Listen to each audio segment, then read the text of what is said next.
So in near future अगर आप एक कार प्लान कर रहे हैं और आप कंफ्यूज हैं कि मैं एक नई गाड़ी खरीदूं या मैं एक सेकेंड हैंड गाड़ी खरीदूं, वेल आपके लिए क्या इंटेलिजेंट डिसीजन रहेगा और कौन सा बेवकूफ़ी वाला डिसीजन रहेगा, इस वीडियो को आप देखते रहिए और आप खुद ही बता देंगे कि आपको क्या करना चाहिए। आज इस वीडियो में हम 5 क्रूशियल पॉइंट्स के ऊपर बात करने वाले हैं और ये जो भी मैं आपको इन्फॉर्मेशन दूंगा ये 100% प्रैक्टिकल है। जल्दी से शुरू करते हैं। सबसे पहली चीज, जब भी आप एक नई गाड़ी लेने जाते हैं, आपको पता है एक नई गाड़ी के साथ सबसे बड़ी चीज क्या आती है, वो होती है फीलिंग। और फीलिंग क्या है? मेंटल सेटिस्फैक्शन की फीलिंग कि भैया मैंने एक नई गाड़ी खरीदी है।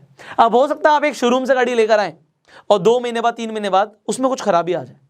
खराबी तो आ ही सकती है, भाई मशीन है, बट आपके मन में फिर भी एक मेंटल सेटिस्फैक्शन रहता है कि मैंने एक नई गाड़ी खरीदी। और अगर आपने खरीदी एक यूज्ड कार और 1 साल के बाद भी अगर उसमें कुछ खराबी आई तो आपके मन में रहेगा यार मैंने तो भाई सेकेंड हैंड गाड़ी खरीदी थी इसलिए है। बट आपके लिए क्या सही है ये आपको डिसीजन लेना है।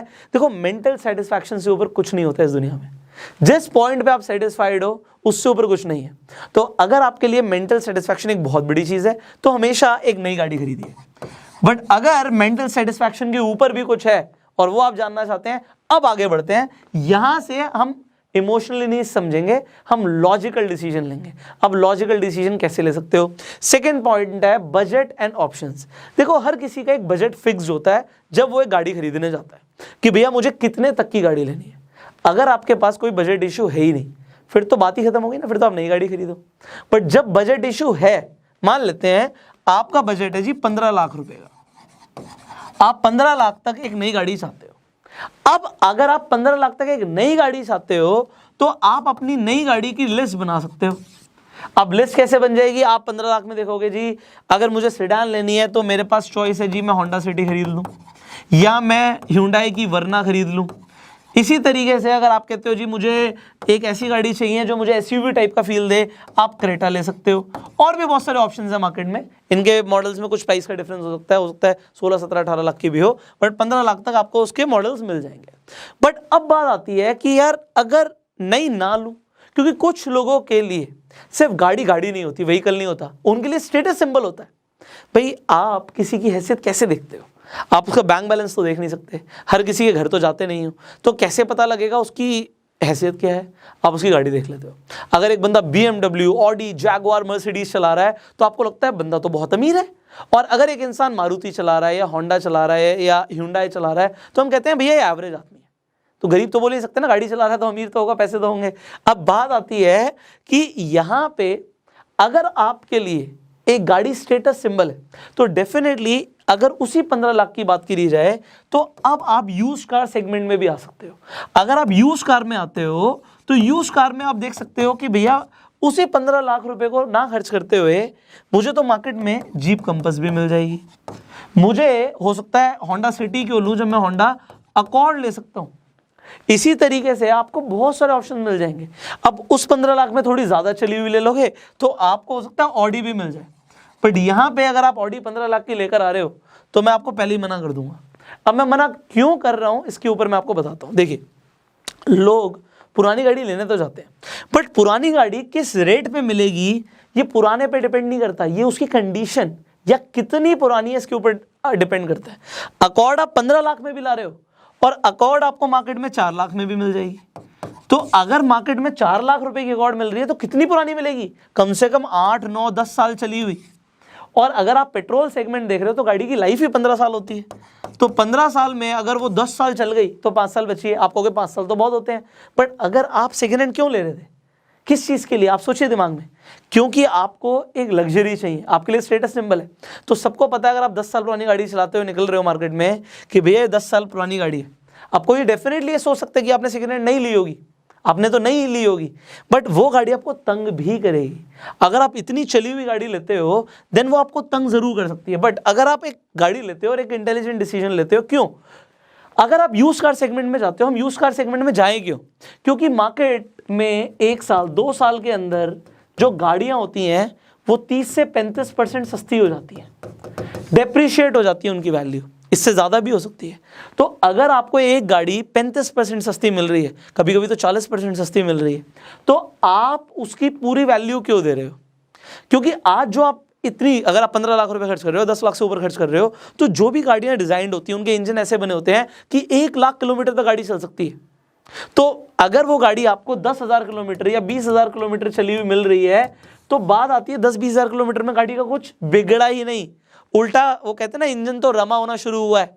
मेरे साथ एग्जैक्टली सेम हुआ। मैं जीप कंपास लेकर आया, सो मेरी गाड़ी पेट्रोल थी, मैं अपनी वाइफ के लिए लेकर आया था, उसके लिए गिफ्ट था, और कुछ दिन मैंने भी चलाई। तो मैंने देखा यार एक तरफ मैं मर्सिडीज चला रहा हूँ, ज़बरदस्त पिकअप मिल रहा है, इसमें तो पिकअप ही नहीं आ रहा मुझे। मैं टेस्ट ड्राइव की जो गाड़ी थी उसमें ज़बरदस्त पिकअप था, और मैं गाड़ी चला रहा हूँ 5,000 किलोमीटर मैंने गाड़ी चला दी। मेरे को ऐसा लगा मैंने बिल्कुल बेकार गाड़ी ले ली है।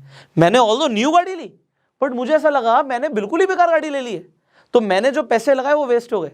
अब जो 5-7 हज़ार किलोमीटर चल गई उसके बाद उसकी पिकअप ज़बरदस्त हो गई।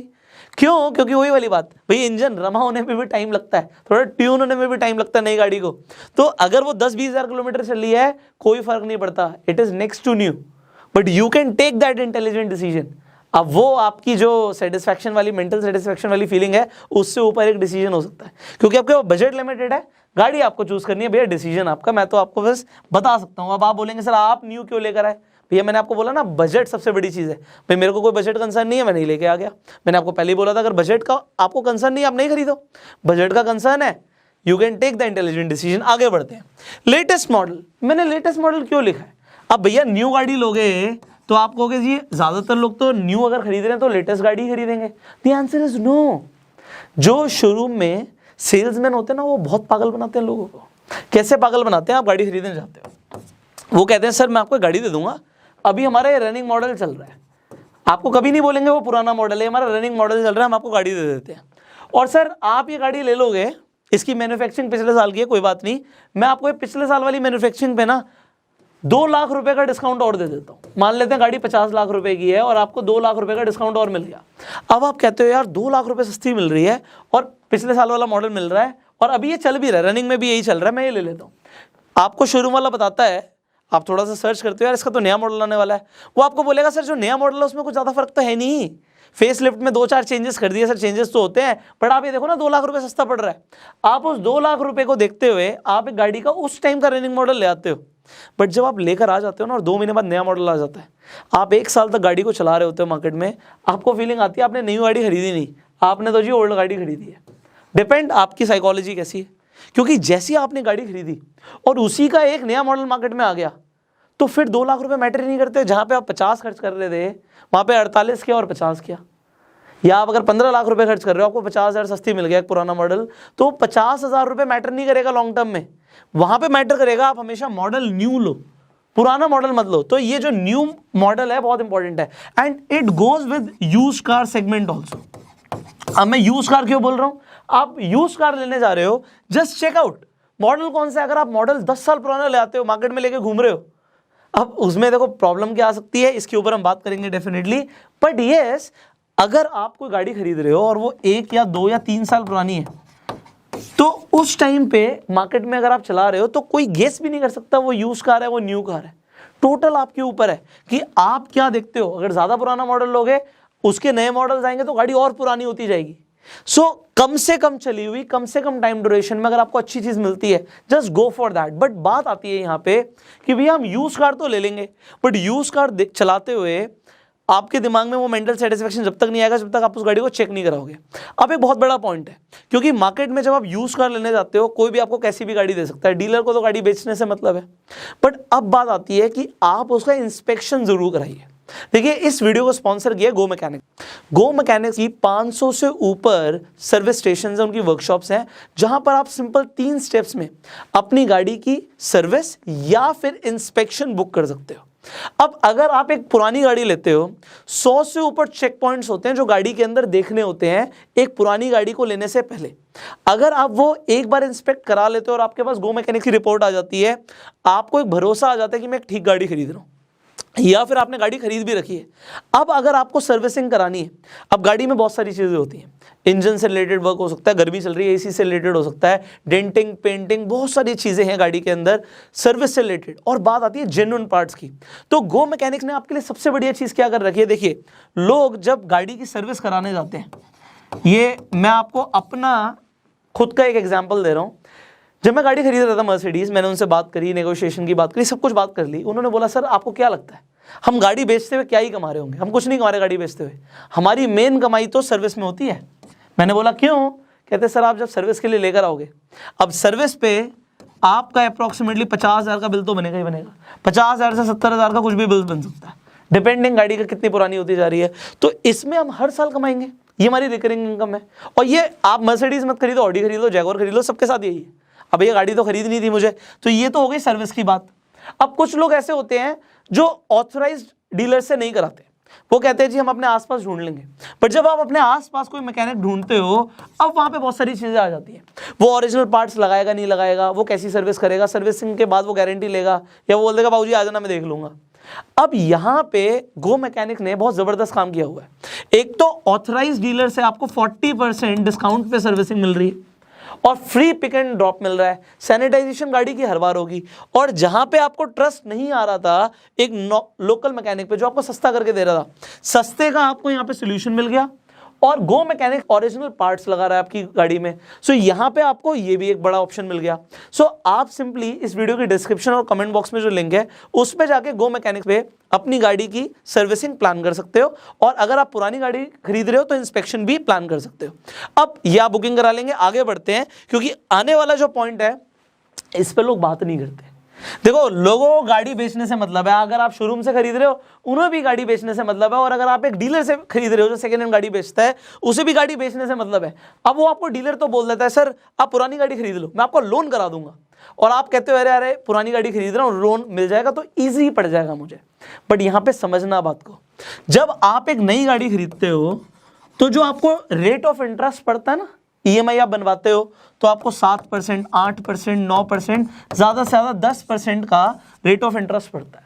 और जनरली 8 से 9% का होता है, डिपेंडिंग आपकी प्रोफाइल कैसी है। तो 7 से 8%, 9% तक आपको रेट ऑफ इंटरेस्ट में एक नई गाड़ी मिलती है। और जब आप पुरानी गाड़ी पे लोन कराते हो, अब ध्यान से देखना इस चीज़ को, यूज्ड कार में जो रेट ऑफ इंटरेस्ट पड़ता है ना सर, वो पड़ता है आपका 14%, 15%, 16%। तो अगर आपका 14-16% का रेट ऑफ इंटरेस्ट पड़ रहा है, आपको लगता है क्या फर्क पड़ रहा है सर, नई गाड़ी खरीद रहे हैं हम 12 लाख रुपए की और पुरानी गाड़ी खरीद रहे हैं हम 8 लाख रुपए की, तो आपको लगता है कोई फर्क नहीं पड़ता। बट मैं आपको यहाँ पे दिखा देता हूं कि कितना बड़ा फर्क पड़ता है। आपको गाड़ी बराबरी पड़ रही है सर, आप सोच रहे हो आप सेकेंड हैंड खरीद रहे हो, आप सस्ती खरीद रहे हो, आप गूगल पे लिखिए लोन EMI कैलकुलेटर, वो होम लोन का एग्जाम्पल दे रहा है। तो यहाँ पे हम अभी ले लेते हैं एग्जाम्पल आपके सामने। आप 12 लाख रुपए, मैं मान के चल रहा हूँ 12 की 12 पे आपने लोन करा लिया, डाउन पेमेंट आप जो मर्जी दे दीजिए, तो 12 लाख रुपए हो गए। आप 5 साल का लोन कराते हो जी नई गाड़ी का, 5 साल का आप लोन कराते हो 8% के रेट ऑफ इंटरेस्ट से, आपकी गाड़ी की किस्त आएगी जी 24,000 रुपए के आसपास, और आप टोटल पे करोगे 14,59,000, ऑलमोस्ट 60,000 हो गया, और 2,60,000 रुपए का आपका इंटरेस्ट आया। बट जैसे आप सेकेंड हैंड गाड़ी लेते हो, आप कहोगे यहाँ पे देख लेना 14.5 लाख रुपए के आसपास का अमाउंट है, आप कहते हो जी मैं लेता हूँ जी 8 लाख रुपए, 9 लाख रुपए की गाड़ी, 1 2 3 4 5, ऑलराइट 5 हो गया, सो ये हो गए 9 लाख रुपए। सो 9 लाख रुपए पे आप 9 लाख की सेकेंड हैंड गाड़ी ले आए, आपको लग रहा है 3 लाख रुपए मेरे बच गए, बट कुछ नहीं बचा। 5 साल पे आपको जो रेट ऑफ इंटरेस्ट पड़ता है, मान लो 16% का आपको रेट ऑफ इंटरेस्ट पड़ता है, आपकी 21,000 की तो किस्त आ गई, किस्त तो ऑलमोस्ट बराबर ही आ गई, और आपने जो अमाउंट पे किया वो 13,13,000 रुपए किया, तो आपका जो 1.25 लाख रुपए का डिफरेंस है वही रह गया पुरानी गाड़ी और नई गाड़ी पे, और इंटरेस्ट आपने दिया 4,13,000 रुपए का। अब ये 9 लाख और 12 लाख रुपए पे तो आपको ज्यादा नहीं लग रहा, बट यहीं पे अगर गाड़ी आप लेते हो 50 लाख रुपए की नई, और वहां पे आप ले लेते हो 40 लाख रुपए की सेकेंड हैंड, अभी दिखाता हूं मैं आपको। ये 50 लाख रुपए की नई गाड़ी ली, 1 2 3 4 5, ये नई गाड़ी ली हमने, और यहाँ पे हमने रेट ऑफ इंटरेस्ट हमें पड़ गया 8% का एग्जाम्पल, और 5 साल के अंदर हमारी 1 लाख रुपए की किस्त आ गई। सो 60,82,918 आपने दिया, और इंटरेस्ट दिया आपने ऑलमोस्ट यहाँ पे 10 लाख रुपए का, तो 10 लाख रुपए से ऊपर का आपने इंटरेस्ट दे दिया, 10 के 11 ही हो गया वो, तो 11 लाख रुपए का इंटरेस्ट दिया आपने 50 लाख रुपए की गाड़ी पे। अब यहाँ पे आप जरूर देखिएगा, यहाँ पे 60 लाख रुपए के आसपास फिगर थी, 1 लाख रुपए की किस्त थी, आपने 40 लाख रुपए की सेकंड हैंड खरीदी, 1 2 3 4 5, और आपने यहाँ पे रेट ऑफ इंटरेस्ट जो है वो आपको पड़ गया जी 16% का, आपकी गाड़ी की किस्त बराबर ही आ गई, और 60 लाख रुपए के आसपास की गाड़ी फिर पड़ गई। तो क्या नई और क्या पुरानी? अगर आप नई गाड़ी ले रहे हो तो रेट ऑफ इंटरेस्ट का वहां पे आपको फायदा होता है, और पुरानी लेते हो तो रेट ऑफ इंटरेस्ट पे आपकी ऐसी तैसी कर देते हैं लोग, क्योंकि वो ऐसे आपको बोलते हैं कि आपको तो जी हम लोन करा रहे हैं, और इसके चक्कर में आप महंगे इंटरेस्ट रेट की तरफ चले जाते हो, तो डिफरेंस कुछ नहीं रहेगा। फिर तो नए क्या और पुरानी क्या, फिर तो नई ले लो, यूज से बढ़िया। बट अब आपको ये देखना है कि अगर आप यूज कार ले रहे हो, वैसे तो ये रेट ऑफ इंटरेस्ट आपको पड़ेगा नहीं, बट कम से कम पड़े अगर आप यूज पे करा रहे हो तो। अगर वो जनरली 11-12% तक है तो एक बार को समझ आता है कि आप यूज ले रहे हो, 11-12% पे बढ़ गया। बट अगर वो पड़ रहा है 16-17% पे, do not go for it. अब मैं आपको एक सबसे बड़ा पॉइंट बोलूंगा, again nobody talks about capital usage. जब आप एक नई गाड़ी खरीदते हो, आपकी टोटल पेमेंट चेक से जाती है। अब चेक से जाती है मतलब देखो कैपिटल क्या होती है, जो आप इनकम कमाते हो उसके ऊपर आप टैक्स देते हो, और फिर जो आपका बचता है, जो आपके अकाउंट में बचता है टैक्स देने के बाद, वो आपकी कैपिटल है। जब आप गाड़ी खरीदोगे और चेक दोगे, आपकी कैपिटल यहाँ पे खत्म हो जाएगी। सो जब कैपिटल खत्म हो रही है, ये कैपिटल कल को आप घर लेते तो भी यूज हो सकती थी, बहुत सारी हर चीज में कैपिटल चाहिए होती है, और गाड़ी खरीदने में कैपिटल लगाना बेवकूफी है। अगर आप एक बिजनेसमैन नहीं हो तो आप कैपिटल अपनी वेस्ट कर रहे हो। मैं बोल रहा हूँ बिजनेसमैन नहीं हो मतलब, अगर आप बिजनेसमैन हो और आप गाड़ी खरीदते हो तो आपको यहाँ पे डेप्रिसिएशन मिलता है, आपको हर साल 15% आपकी इनकम टैक्स में छूट मिलती है। तो अगर आप 6 साल तक डेप्रिसिएशन क्लेम करते हो तो 90% तो आपने डेप्रिसिएशन क्लेम कर लिया। इसका मतलब है गाड़ी आपकी नेक्स्ट टू फ्री पड़ जाती है, क्योंकि 6 साल के बाद भी 10% तो गाड़ी की वैल्यू रहेगी नहीं, ज़्यादा की रहेगी, तो गाड़ी फ्री पड़ गई बिजनेसमैन को। बट अगर एक बंदा जॉब कर रहा है, उसकी कैपिटल से वो सारा पैसा जा रहा है, तो आप समझिए सिर्फ शो ऑफ के लिए गाड़ी मत खरीदिए। बट जो लोग यूज कार खरीदते हैं, अब यूज कार मार्केट के अंदर मैंने जनरली क्या देखा है, लोग जी महंगी गाड़ियां खरीद लेते हैं। मान लेते हैं कोई इंसान 50 लाख रुपए की सेकेंड हैंड गाड़ी खरीदता है, मान लो कोई मर्सिडीज का अच्छा मॉडल खरीद लिया 50 लाख रुपए का, बट वो बुक्स में दिखाता है कि मैंने 10 लाख का चेक दिया, क्योंकि सेकेंड हैंड थी, डेप्रिशिएट तो हो ही चुकी है, बुक्स के अकॉर्डिंग तो उसकी वैल्यू उतनी आ रही है, और वो 40 लाख रुपए कैश में दे देता है।